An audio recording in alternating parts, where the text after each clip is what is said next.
Assalamualaikum warahmatullahi wabarakatuh.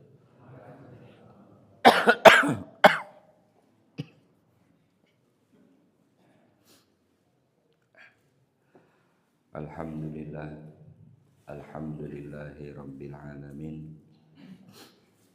Wassalatu wassalamu ala asrafil anbiya'i wal mursalin wa ala alihi wa ashabihi ajma'in. Amma ba'du. Faya ayyuhal hadiruna rahimakumullah. Usini wa iyyakum bittaqwallah faqad fazal muttaqun. Ittaqullaha haqqa tuqatih wa la tamutunna illa wa antum muslimun.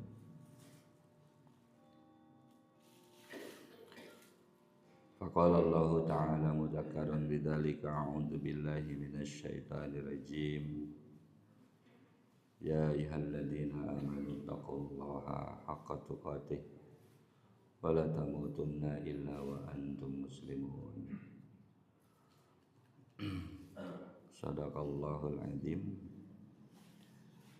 Fa ya rabbi ishrah li sadri wa yassir li amri wa hlul 'uqdatam min lisani yafqahu qawli. Rabbana zidna ilma warzuqna fahma. Allahumma faqihna fid din wa 'allimna ta'wil. Subhanaka la ilma lana illa ma 'allamtana innaka antal alimul hakim. Allahumma inna nas'aluka ilman nafi'an wa na'udzu bika minal ilmi la yanfa'. Bapak Ibu jamaah salat subuh rahimakumullah. Alhamdulillah wa syukurillah. Pagi hari ini bisa kembali bermuajahah di kajian rutin Senin subuh. Dan di kesempatan subuh kali ini kembali saya akan melanjutkan bahasan tentang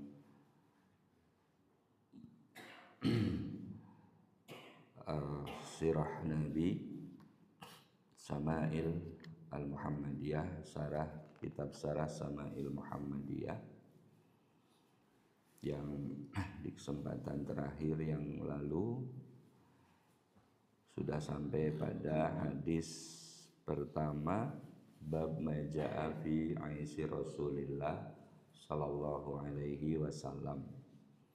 Potret kesederhanaan hidup Nabi sallallahu alaihi wasallam dari sisi makanan yang dikonsumsi oleh beliau.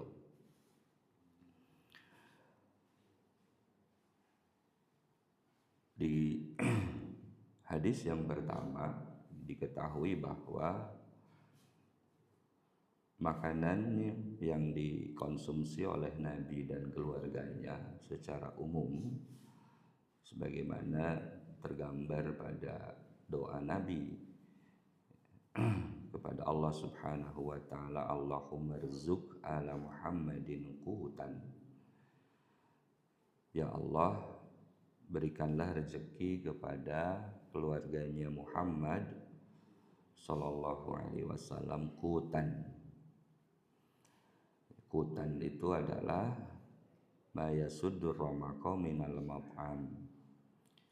Makanan sederhana yang cukup untuk mengganjal perut hingga kenyang, begitu. Maksud hingga kenyang itu agar terasa kenyang, tetapi ada tetap mengandung kecukupan gizi yang seimbang. Jadi gizinya tetap terpenuhi meskipun makanannya sederhana, tidak macam-macam ya. Dan Nabi menghindari itu, wa kana yataqallalu minad dunya wa yaktafi minha bil bulghah. Nabi itu menghindari pernak-pernik ya, yang bersifat duniawi begitu, dan mencukupkan dengan yang ada. Jadi Nabi tidak terlalu terbawa oleh tren, oleh kebiasaan israf dalam urusan makanan salah satunya, dan pakaian pun begitu ya. Nabi cukup sederhana meskipun tetap memenuhi unsur keindahan, unsur kerapihan dan sebagainya. Pun dengan makanan. Nah, dalam banyak hadis sebetulnya Nabi bukan berarti tidak makan roti, Nabi makan roti. Kemudian juga Nabi makan masakan olahan semacam sarit atau talbinah. Talbinah itu dari gandum, makanan olahannya itu sarit juga termasuk makanan olahan. Itu Nabi juga suka mengkonsumsi meskipun tidak terlalu sering ya. Yang paling ya, buah-buahan juga Nabi konsumsi, ada zaitun itu ya, kurma terutama. Nah, ini yang kurma ini yang di dalam syarah tentang makna kutan itu, kurma menjadi makanan paling pokoknya Nabi ya di situ bersama keluarganya. Pun demikian Nabi suka makan minum susu, minum madu. Nah, tetapi secara umum sekali lagi Nabi makanannya itu ya cukup dengan yang ada saat itu di rumah, tidak mencari-cari, tidak berusaha mengada-adakan gitu ya. Beda dengan kita, tidak ada di rumah ya golek-golek gitu. Perlu golek sing enak sisan gitu. Nah, Nabi tidak gitu. Nah, itu makna al-qut, makanan yang dikonsumsi oleh Nabi. Nah, di hadis yang kedua, hadis nomor 72 ya, dalam kitab ini ada sebuah hal yang menarik sebetulnya. Kalau tadi dikatakan bahwa Nabi itu tidak makan al-qutan, qut itu makanan sekedar cukup untuk mengganjal perut itu, meskipun gizinya tetap terpenuhi dengan baik. Nah, di hadis yang kedua ini menggambarkan bahwa Nabi juga pernah makan kenyang, dan bukan berarti tidak pernah kenyang Nabi makan kan begitu ya. Tapi penggambarannya cukup menarik di sini. Bismillahirrahmanirrahim. Haddatsana Qutaibatu. Telah menceritakan kepada kami Qutaibah. Qala, Qutaibah berkata, Haddatsana Ja'far bin Sulaiman ad-Dubai. Telah menceritakan kepada kami Ja'far bin Sulaiman ad-Dubai an Malik bin Dinarin, dari Malik bin Dinar. Qala, berkata Malik bin Dinar, ma syabi'a Rasulullah sallallahu alaihi wasallam, tidak pernah kenyang Rasulullah sallallahu alaihi wasallam min khubzin qad wala lahmin, dari roti dan tidak daging. Artinya Nabi tidak pernah kenyang kalau makan roti maupun makan daging. Rasulullah itu suka makanan kesukaan daging, yang kesukaan Nabi itu daging kambing bagian paha dan kaki bawah. Nah, itu yang yang paling jauh gitu dari bahaya bahasa secara hadisnya begitu. Jadi Nabi itu tidak pernah kenyang makan roti dan juga daging. Artinya Nabi mafhum mukhalafahnya berarti ya Nabi juga pernah kenyang. Illa ala dhofafin, kecuali ala dhofafin, kecuali saat bersama sahabat. Qala Malik, Malik bertanya, sa'altu rajulan min ahlil badiyah. Saya bertanya kepada seseorang dari ahli badiyah, gitu ya, orang Arab Badui, ya, yang mempunyai bahasa Arab murni. Mad dofafu, apakah apa yang dimaksud ad-dofaf? Qala, orang Arab Badui itu menjawab, ayatana wala ma'an nasi, ya, momen saat makan bersama para sahabat, bersama orang-orang. Jadi dari nah kita baca dulu keterangan sarahnya. Qauluhu masabi'a Rasulullah sallallahu alaihi wasallam min khubzin qat wala lahmin illa ala dofafi ay illa fi hadal hal. Jadi Nabi itu makan kenyangnya ya saat makan bersama para sahabat, saat menjamu para sahabat, atau sebaliknya saat dijamu oleh para sahabat. Di ad-dofab itu sekali lagi di sini penjelasannya illa ayyakula ma'an nasi, kecuali saat Nabi makan bersama para sahabat dengan orang banyak gitu. Nah, Bapak Ibu yang dirahmati Allah, jadi kalau begitu Nabi itu ya suka makan kenyang juga gitu. Bukan berarti tidak pernah kenyang makannya. Tapi yang menarik, tradisi yang Nabi lakukan, Nabi akan makan kenyang jika itu bersama para sahabat. Dan makanan yang dikonsumsi itu pun makanan yang menjadi favorit gitu. Di sini kalau di sini ini makanan yang dimakan Nabi favorit beliau yaitu daging. Jadi kalau begitu apa pelajaran yang bisa kita ambil contoh gitu dari apa yang dilakukan oleh Nabi ini. Kalau mau makan enak ya makan yang favorit kita, nyate yo ngejak kancane aja meng dhewe dan itu. Oke, jadi Pak Gali gitu mau makan sate yo ngajak kancane sapa ora meng dhewe. Iki Pak Pri ngaten niku Pak Pri. Jadi bareng-bareng gitu. Kalau di rumah ya makan apa adanya, ada yang di rumah. Nah, giliran pengen nongseng apa nyate gitu nggih. Ya kan ndak sebulan sekali gitu. Sing dijak kancane.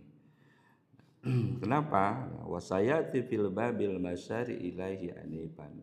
Mana qala hal musannifu an sayhihi Abdullah bin Abdurrahman annahu qala ya qala ba'duhum huwa kasratul aidi. Kenapa? Nah, di sini Imam At-Tirmidzi menghadirkan beberapa hadis nanti dalam pembahasan berikutnya dari Abdullah bin Abdurrahman yang berkata qala ba'duhum huwa kasratul aidi. Jadi yang dimaksud dengan tadi illa ayyakula ma'an nasi di situ berarti banyak tangan.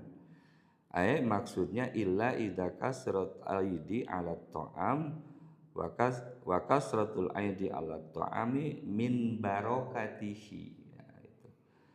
Jadi dengan banyaknya orang yang makan bersama itu, nah itu banyaknya tangan saat makan itu, saat bersama makan itu, di situ banyak berkahnya. Gitu. Qala Imam Ahmad berkata rahimahullah, semoga Allah merahmati beliau, idza jama'at ta'amu arba'an apabila makanan mengumpulkan 4 perkara, faqad kamula, maka sungguh sempurna makan itu.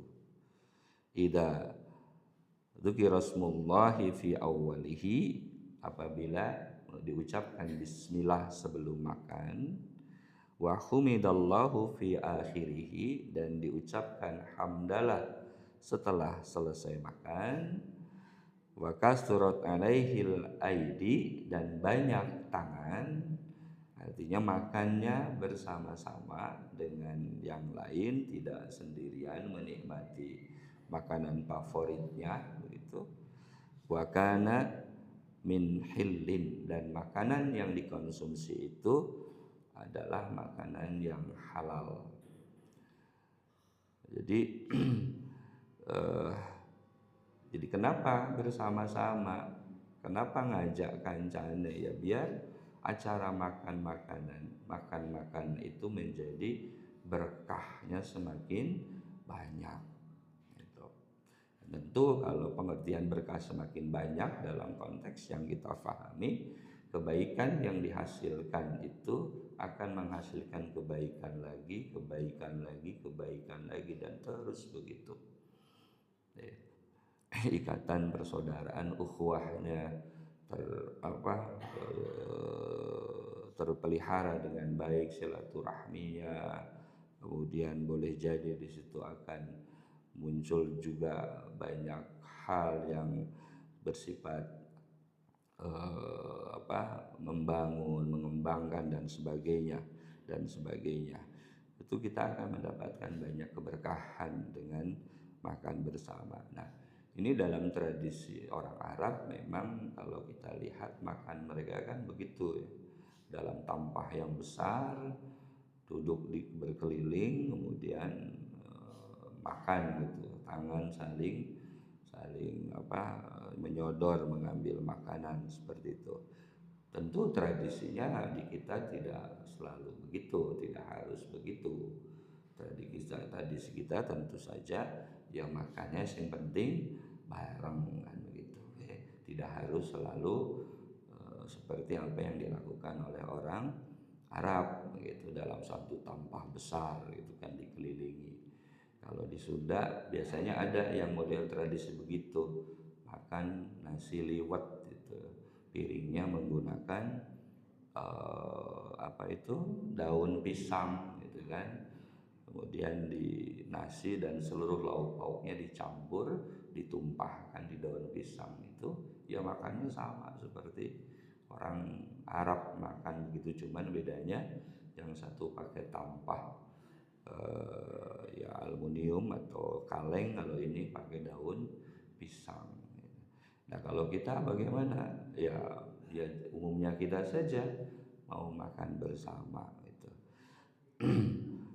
Tapi ya sarannya ya tidak setiap minggu, ya, bangkrut setiap minggu gitu Pak. Ya dia sebulan atau 2 bulan sekali kan, ngejak gitu kan.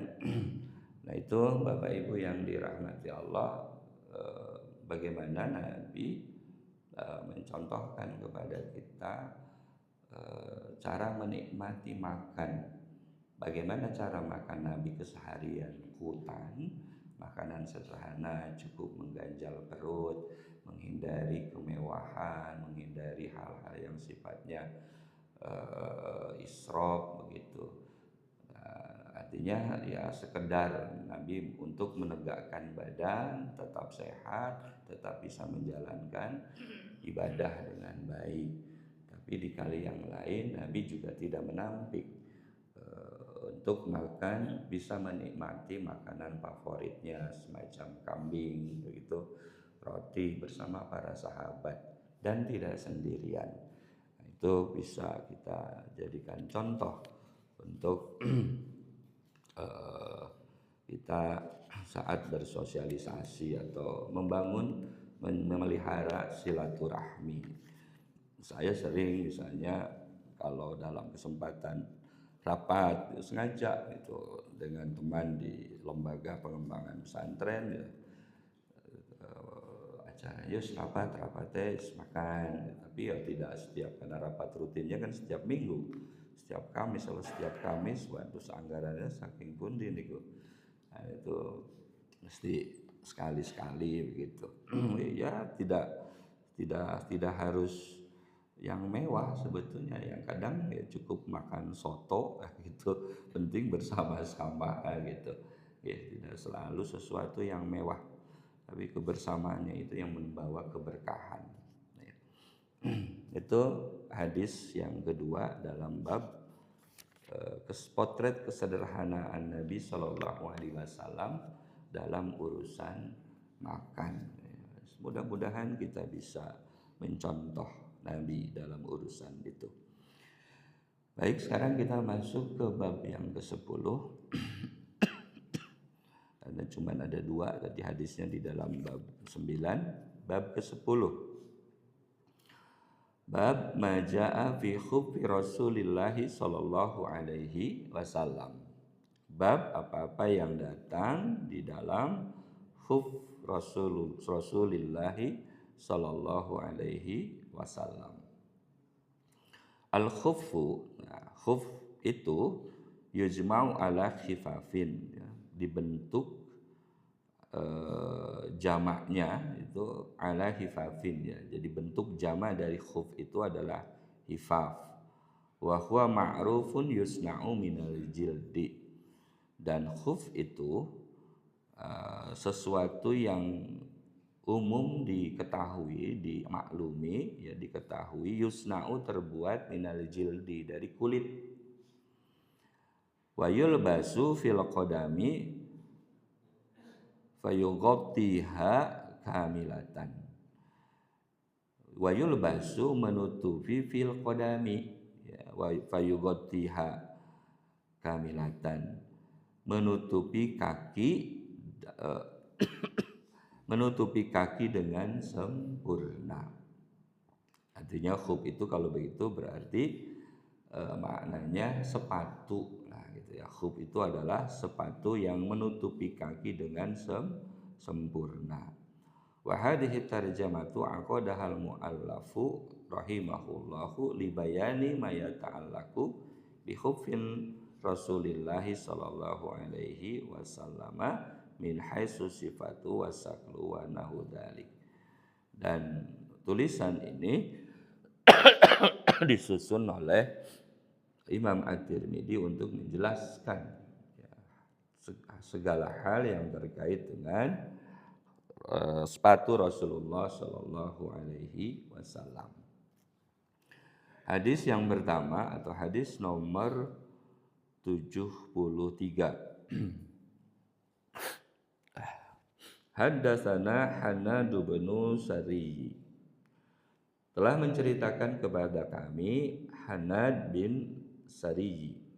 Qala, beliau berkata, haddatsana Waqi, telah menceritakan kepada kami Waqi, an Dalham, dan Dalham bin Salih, dari Dalham bin Salih, an Hujair bin Abdillah, dari Hujair bin Abdillah, ani bani Buraidah, dari Ibnu Buraidah, an abihi, dari bapaknya, annan Najasiyya, sesungguhnya Raja Najasi, ahda lin nabiyyi sallallahu alaihi wasallam, menghadiahkan kepada Nabi sallallahu alaihi wasallam khuffaini aswadaini sadajaini,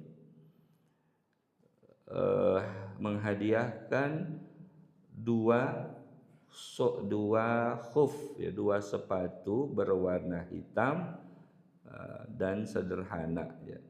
Jadi Raja Najasyi menghadiahi Nabi dua sepatu sederhana berwarna hitam. Fala bisahuma summa tawaddo'a wa masaha alaihima. Kemudian Nabi memakai sepatu khufnya itu, kemudian berwudu, wa masaha alaihima, dan mengusap di atas khufnya tersebut. Qauluhu an-najasi. Kalimat an-najasi itu laqabun limulukil habasah. Jadi Najasi itu adalah gelar ya bagi raja-raja di Ethiopia. Wa hadal malik al-mu'ayyin ismuhu Ashamah, dan Raja Najasi yang menghadiahi Nabi dengan khuf itu adalah namanya Ashamah. Amana bin Nabi sallallahu alaihi wasallam, dia beriman kepada Nabi, wa'tanaqa hadaddin, dan mengikuti agama ini, wa mata 'alal Islam, dan meninggal sebagai seorang muslim. Jadi ini Raja Najasi yang dulu Nabi memerintahkan para sahabat, salah satu yang diperintahkan oleh Nabi itulah Ja'far bin Abi Thalib, ya, sepupu Nabi, untuk berhijrah ke negeri Ethiopia. Rajanya itu Ahmasah ini. Ya, Raja Najasinya Ahmasah ini alasan hijrah. Jadi hijrah umat Islam itu sebelum hijrah akbar bersama Nabi ke Madinah sebetulnya ada 2 kali hijrah ke negeri Habasyah itu, Ethiopia itu. Salah satunya yang diikuti oleh Ja'far bin Abi Thalib ya, yang beliau cukup lama tinggal di Ethiopia karena alasan Nabi memberangkatkan para sahabat ke Ethiopia untuk berhijrah itu karena di Mekah tidak bisa menjalankan Islam, tidak bisa menjalankan ibadah dan agama Islam dengan aman, selalu diganggu bahkan diancam dibunuh. Nah, agar bisa mendapatkan kehidupan beragama yang nyaman dan tenang tanpa ada gangguan, itu dikirim ke negeri Ethiopia itu. Ya karena di sana Raja Najasi yang bernama Ahmasah ini tidak pernah menzalimi orang. Ya, meskipun saat itu belum beriman, tapi dia sudah mengakui kebenaran Nabi Shallallahu Alaihi Wasallam dengan semua beritanya. Itu nanti ada dialog dengan Ja'far, menarik gitu kisahnya, yang akhirnya kemudian Ahmasah Raja Najasi ini beriman karena semua yang ditanyakan oleh beliau kepada Ja'far bin Abi Thalib itu sebagai konfirmasi dan mengkonfrontasi provokasi yang dilakukan oleh Khalid bin Walid saat itu, salah satu yang masih belum Islam saat itu dijawab oleh Ja'far bin Abi Thalib, dan apa yang dijawab oleh Ja'far bin Abi Thalib termasuk tentang Isa alaihissalam itu dibenarkan bahwa Isa, kata Raja Najasi, bukan Tuhan tapi seorang nabi dan rasul sebagaimana yang diterangkan dalam Quran. Nah, itu yang akhirnya kemudian Raja Ahmasah ini menjadi seorang muslim. Nah, yang menarik berikutnya di sini adalah wa mata 'alal Islam, beliau wafat dalam Islam, falamma tufiya ya, shalla alaihi nabiyyuna sallallahu alaihi wasallam, falamma tufiya radhiyallahu an, ketika beliau wafat, semoga Allah ridho kepada Ashamah, shalla alaihi nabiyyuna sallallahu alaihi wasallam salatal ghaib, Nabi salat atas dirinya ya, salat gaib. Ya, disinilah sebetulnya syariat tentang salat gaib bagi jenazah yang meninggal itu, yang tidak ada di hadapan kita, itu dari peristiwa Raja Najasi ini. Meskipun nanti ada perbedaan pendapat di kalangan ulama dari hadis ini. Yang pertama adalah bahwa ya sholat gaib itu mutlak gitu. Nah, itu Imam Syafi'i nanti mutlak gitu, dilakukan. Tapi kalau Imam Ibnu Taimiyah itu jika apa, jenazah itu diyakini sudah ada yang mensolatkan di tempat dia tinggal, itu tidak lagi perlu disolatkan itu. Oke. Jadi dan fatwa tarjih itu menjelaskan ya perbedaan pendapat di kalangan para ulama. Sementara mazhab Maliki meyakini bahwa sholat gaib itu hanya berlaku bagi nabi, itu tidak untuk umatnya. Jadi di situ perbedaannya. Nah, kalau bagaimana di kalangan Muhammadiyah sekarang itu tentang sholat gaib, ya biasanya secara umum fatwanya mengikuti pada fatwa terakhir saya baca fatwa itu di menjawab pertanyaan 4 hari yang lalu masih dengan fatwa yang lama, meskipun pernah ada himbauan pada saat saudara-saudara kita di Palestina mengalami genosida ya, beberapa waktu yang lalu ada fatwa seruan untuk sholat gaib sebagai bentuk solidaritas gitu. Nah, Bapak Ibu yang dirahmati Allah Subhanahu wa taala, kita segera selesaikan. Panajasi ahdalin nabi khufaini aswadaini ay launuha aswadun. Ya, khufnya itu berwarna hitam. Sadajaini ay ghairu mankusaini wala sya'ru 'alaiha. Tidak bermotif dan tidak kombinasi. Ya pokoknya hitam legam begitu aja. Faqaulu fala bisahuma atfun bil fa'il lati tufidul furiyah.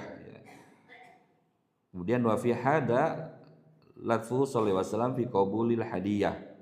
Nah, dalam konteks kalimat ini sebetulnya ada huruf fa itu menunjukkan fa palabisuhuma itu menunjukkan faedah kebersegeraan, dan wa fi hada latfuhu sallallahu alaihi wasallam fi qabulil hadiyah, dan ini menunjukkan kelembutan hati Nabi untuk bersikap baik gitu ya, terhadap hadiah.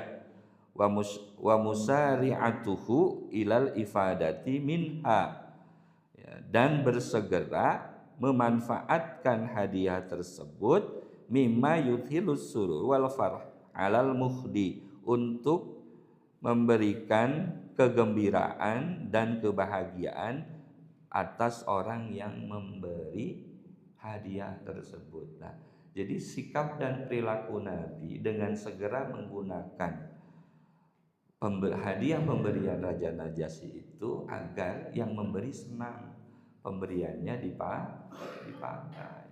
Jadi kalau ada orang yang memberi sarung, memberi kopiah gitu, memberi dikenakan, digunakan, ya kan pasti orang yang memberi itu senang, wes. Berarti pemberian saya manfaat kanggo gitu. Itu memberikan kesenangan kepada sesama, dan itu adalah ahabul a'mal ilallah. Di dalam hadis yang lain riwayat Imam Muslim disebutkan salah satu bentuk perbuatan yang paling dicintai oleh Allah itu adalah memasukkan rasa bahagia kepada saudara muslimnya.